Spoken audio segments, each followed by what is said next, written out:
नमस्कार, मैं अक्षिता। आप देख रहे हैं जीएस न्यूज लाइव 24/7। आइए डालते हैं आज की मुख्य खबरों पे नजर।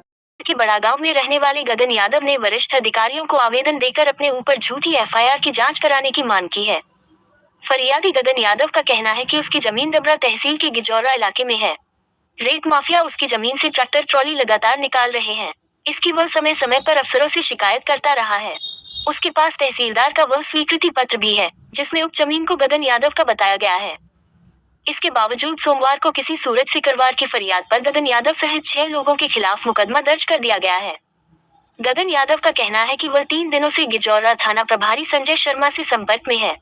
वो रेत माफियाओं के खिलाफ कार्यवाही करने की मांग कर रहा है। इस पर तो कोई कार्रवाई नहीं की गई, बल्कि उसके खिलाफ ट्रक के टायरों पर हवाई फायरिंग, तोड़फोड़ और धमकाने का मुकदमा दर्ज किया गया है, जबकि वो मौके पर था ही नहीं, ऐसा गगन का कहना है। उसने कहा कि यदि उसके खिलाफ दर्ज एफआईआर में सच्चाई है तो पुलिस इसे साबित करके दिखाए। क्या नाम है आपका? गगन यादव। गगन जी, आपने क्या शिकायत लेके आए हैं आप? मेरे ऊपर एक झूठा पंजीकृत कर अपराध किया गया है, जो कि थाना गिजौरा में किया गया है। थाना प्रभारी को सारी नॉलेज थी हर चीज़ की, और फिर भी मेरे ऊपर झूठा अपराध किया गया है। मैं इस चीज़ की शिकायत 1 महीने से कर रहा हूँ। एसडीओपी डबरा, एसडीएम डबरा, हर कहीं पे आवेदन दे चुका हूँ। मेरी ज़मीन पड़ती है थाना गिजौरा के अंतर्गत 15 बीघा, जिसमें कि अवैध हथियारों के साथ बदमाश वहाँ से रेत का अवैध खनन करते हैं, मेरी ज़मीन में से निकालते हैं।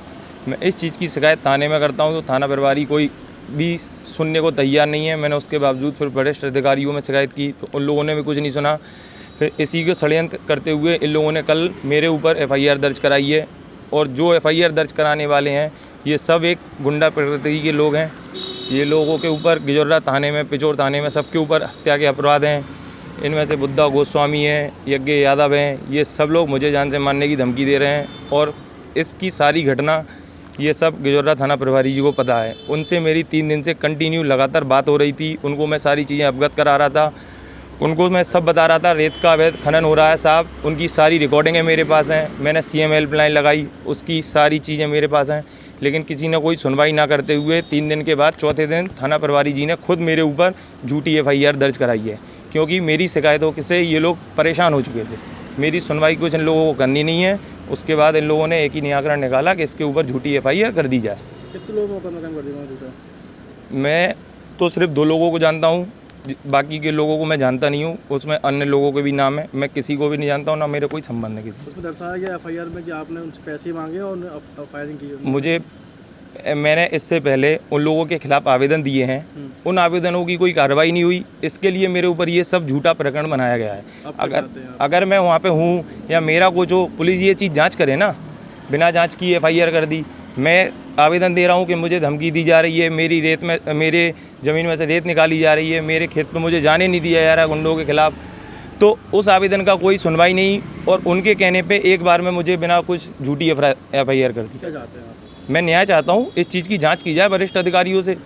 इस एफआईआर को अगर ये सत्य सिद्ध करें। कहीं ना कहीं जो रेत माफिया है वो पुलिस से मिली भगत से काम कर रहे हैं। पूरी पुलिस की मिली भगत से अवैध रूप से रेत का खनन हो रहा है। दिन दहाड़े, रात को 24 घंटे चलता है।